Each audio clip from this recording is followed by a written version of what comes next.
통섭예술인 정수현입니다. 지금 이제 통섭에 대해서 설명을 잘 해주셨습니다. 여러분들이 뭐 들어보실 수도 있고 또 생소한 단어일 수 있는데, 통섭이란 단어는 이제 한국에 옛날부터 있었습니다. 근데 최근에 2005년도에 이제 통섭이란 책이 나오면서 알려지게 됐죠, 그죠? 예, 저도 이제 그때 2005년도에 통섭이란 단어를 만나면서 제가 자주 즐겨 쓰게 됐습니다. 자, 제가 오늘 그 미술을 주제로 해가지고 우리 삶에 미술이 어떻게 융합이 될 수 있는지를 짧은 시간이지만 설명을 드리도록 하겠습니다. 그래서 제가 제목을 아름다운 경영을 만나다 그랬는데, 아름다운 경영이란 단어 자체가 융합적인 겁니다. 그죠? 예, 경영에다 어떤 미적인 감각을 둔 거고요. 제가 이제 통섭예술이라고 이름을 붙였는데 작년에 제가 스스로한테 붙인 겁니다.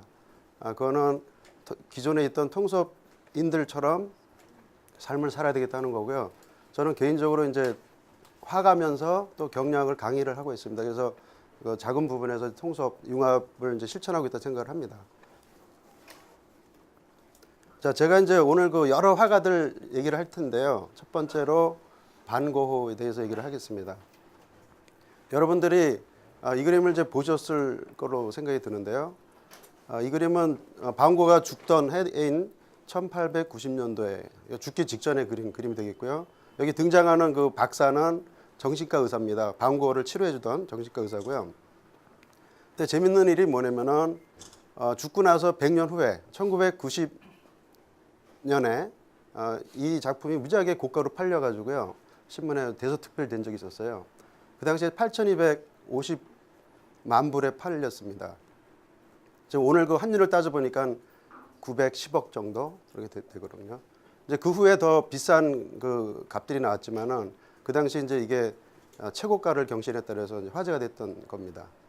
이 작품은 이제 일본인이 샀는데, 일본인이 사면서 자기가 죽을 때 이걸 화장해달라 얘기를 했습니다. 그러니까 사람들이 막 난리를 폈죠. 이게 네가 돈 주고 샀지만은 세계적인 문화유산인데 그걸 화장하면 어떻게 했느냐. 그래서 이 사람이 이제 굴복을 하고 몇 년 더 갖고 있다가 미국인한테 판매를 했습니다. 한 4천만 불에 판매를 했어요. 그래서 많은 손해를 봤는데, 어쨌든 간에 저는 이제 이걸 보면서 일본인들은 그렇게 미술 표현에 투자를 하는구나, 이제 그런 생각을 해보게 됐습니다. 반고흐는 이제 같은 제목으로 두 개를 그렸습니다. 하나는 프랑스에 있고요. 여기서 이제 반고흐 사진이 나오는데 반고흐가 19살 때 사진이 되겠습니다.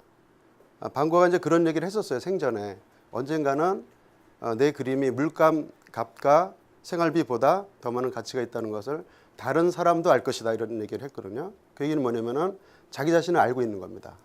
그죠? 근데 다른 사람들이 알아주질 않는 거죠. 그래서 반고흐는 생전에 그림을 딱 한 점 팔았다 그래요. 400프랑에. 뭐 몇십만 원, 몇만 원 이렇게 될 것 같아요. 그죠? 무지하게 가난하게 살았습니다. 근데 죽고 나서 무지하게 이제 유명한 화가가 된 거죠. 자, 근데 제가 이제 반고흐를 이렇게 연구하다 보니까 재미있는 사실을 많이 발견했습니다. 근데 이 작가는 많은 작품들을, 밀레 작품을 모사를 했습니다. 소위 말하면 짝퉁이 되겠죠, 그죠? 짝퉁.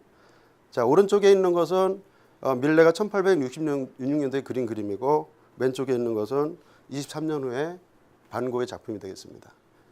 이제 좌우대칭 이제 변환을 했고, 오른쪽 그림은 사실주의고요. 왼쪽 거는 인상주의죠, 그죠? 그런 차이가 있는 겁니다. 이 작가가 이제 가난했기 때문에 어디 나가서 뭐 작업하는 것도 힘들었을 것 같고요. 그러다 보니까 이제 인쇄본 가지고 아마 그린 것 같습니다. 근데 밀레 그림을 엄청나게 카피를 했더라고요. 요건 그래도 양호한 겁니다. 좀 변형을 했잖아요, 좌우대칭을요. 지금 보시게 되면은 오른쪽에 있는 게 이제 밀레 씨 뿌리는 사람이 되겠습니다. 같은 제목으로 세 개를 그렸어요, 반고흐는. 근데 이제 유명해지니까 다 이게 명화가 된 거죠, 그죠? 물론 색깔이 약간 변했지만은 밀레 그림이 없었으면 탄생이 안 됐을 그림이 되겠습니다. 자, 이것도 보면은 뭐 거의 복사판이라고 볼 수 있겠죠, 그죠? 1858년도 작품을 뭐 몇십 년 후에 자기가 똑같이 그렸습니다. 제목도 똑같아요, 제목도. 자, 이거는 이제 오른쪽 그림은 밀레의 목판화가 되겠습니다. 흑백 사진을 갖고 이제 청천연색으로 이렇게 바꾼 게 되겠죠. 여러분들이 잘 아는 스타리 스타리 나이트, 별이 빛나는 밤에, 이제 그림이 유명해지니까 팝송도 나왔잖아요, 그죠? 이제 그렇게 보면은 서로 통하는 겁니다.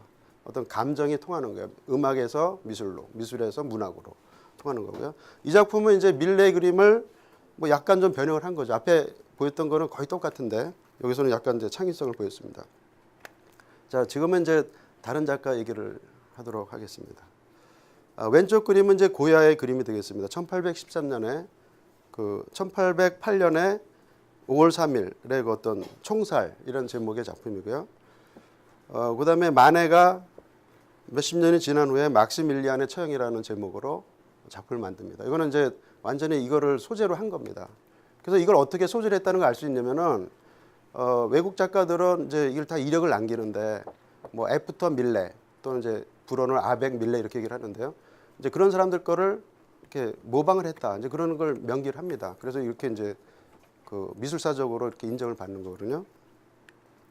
자, 그다음에 오른쪽 그림은 여러분들 많이 보셨을 겁니다. 그 피카소의 그 한국전을 그죠? 생각해서 그린 건데 이것도 마찬가지로 고해의 그림에서 그 모티브를 얻었다 그럽니다. 그다음에 이제 여러분들 잘 아시는 풀바디의 점심 식사가 있죠, 그죠? 아까 이제 레오나르도 다빈치 15세기 얘기를 했는데 그 르네상스 시대잖아요, 황금 시대인데 그 티지아노라는 사람도 이제 동시대 사람이 되겠습니다. 이 티지아노라는 작품하고 그다음에 라이몬디라는 작가가 있습니다, 이탈리 작가. 그 두 작가의 작품에서 풀바디의 점심 식사라는 그 모티브를 따왔습니다. 그래서 이제 마네가 오른쪽 그림을 어떤 이제 그 아트페에 냈다가 낙선을 했죠, 그죠? 아주 불손하다고 낙선했고 나중에 이제 유명해진 케이스가 되겠습니다. 그래서 아까 그 반고처럼 그 당시에는 아주 뭐 비참하다 아니면은 빚을 못 받다가 나중에 이제 빚을 보게 되는 그런 경우들이 상당히 많습니다. 자, 그럼 왼쪽 거는 이제 반고가 아니고 마네의 그림이 되겠죠. 풀바디의 점심 식사고요.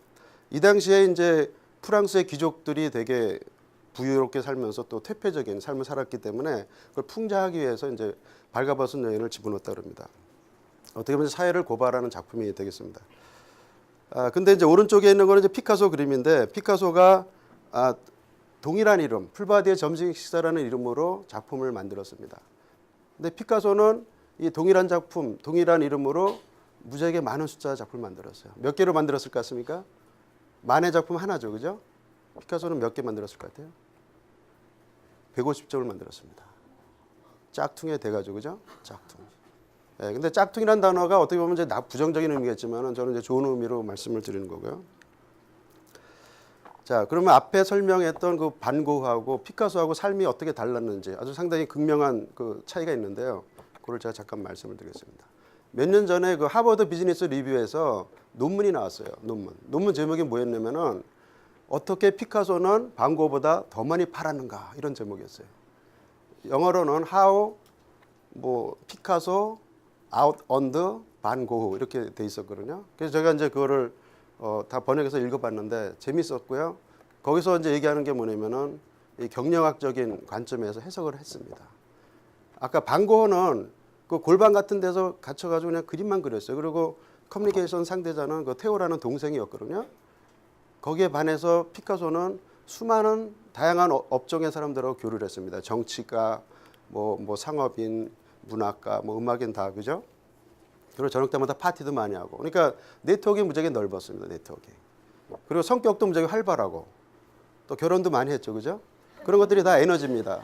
아무나 결혼을 8번씩 할 수 있는 게 아니거든요. 에너지고요. 피카소는 그 와이프를 모델로 작품을 많이 만들었어요.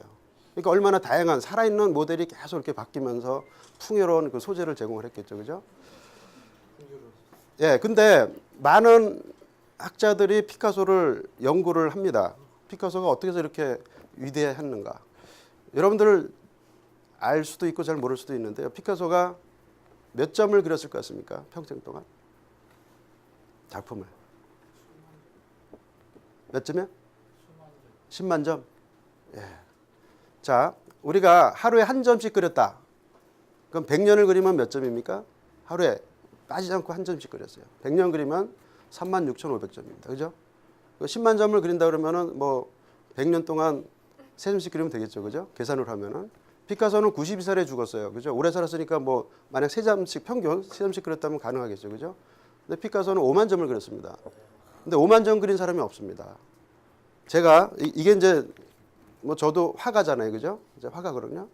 그러니까 통섭 예술이란 건 뭐냐면은 저는 그런 생각을 하는 거죠. 누구나 다 예술인이다.